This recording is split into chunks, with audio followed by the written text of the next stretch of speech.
Pastor Gary. Hey, Susan. Thank you so much for coming to preach at our camp. Oh, I'm so excited. You know, the plagues are one of my very favorite Bible stories. Me too. Hey, where's Sherry? Oh, she doesn't do nature. No camping for her. Ah, that's okay. Well, it was a long drive. Would you like a bottle of water? I would love some water. Here you go. Thanks.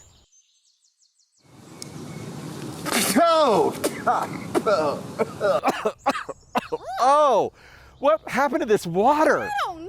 Oh, that's terrible. I'm not drinking that. Oh, Come on. oh, oh my goodness. It's like a plague of flies all of a sudden. Hang on, I got it. Oh.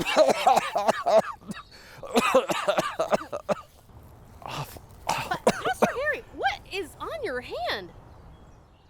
I don't know. Are those? Boils? Oh, disgusting. Oh.